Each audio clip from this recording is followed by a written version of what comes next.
let's look just at the U.S.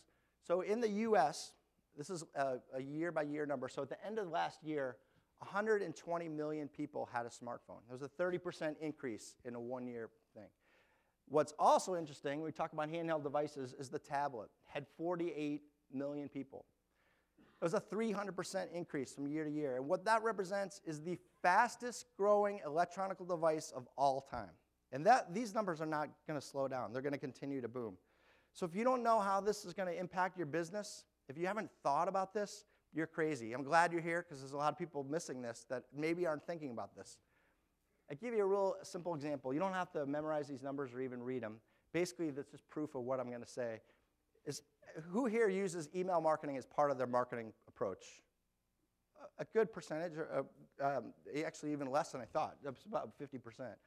Well, maybe people didn't raise their hands too. But what you're going to see now is that marketers predict in this year that more than half of all emails sent that are read will be read through a handheld device. So imagine these maybe potential long-winded emails, and they're going to be reading them on these little devices. Are you going to be effective at what you do? Maybe not. You need to probably consider a different way of communicating, and we'll talk about some of the best practices as we go through this. Here's an all-industry statistic. The top line shows open rates. And what you can see is that marketers might say, well, wow, more people are opening my email. Wow, my email campaigns are really successful. Well, what that means is these people can be accessing information anywhere. I flew in I had 15 minutes before my flight took off. I'm digesting emails, but I'm doing it in probably a quicker format. And people can do this anywhere. But they can do it on the hopper even. You can do it anywhere. So really, what you're going to see is more open rates. But the bottom line shows click-through. So if you have a clickable link in your email, you're starting to see a slow decline, and that number's already low.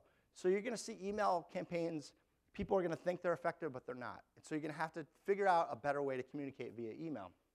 This is a scary stat. By 2014, the average person will get 9,000 emails. I can tell you, from Burns Consulting, I'm way beyond this already. I feel like I'm in 2020, but we get too many emails. Who here reads every single email? Not just the subject head. Who reads every email? Not one person. I've asked that question to thousands of people, thousands and thousands, and I've only had one little old lady that raised her hand. So if you're communicating with your clients and they're not reading every email, and maybe that's one of the main ways that you communicate with them, guess what? You're going to have to find a new way that's more effective. And that's where social media can come in, because I had a client that say, why would I want to send out my information 5 different ways, through social networks, email, whatever it is? It's because you want to be there when they're ready to digest information. It might not be an email. It might be on Twitter. It might be on Facebook or LinkedIn or whatever it is, maybe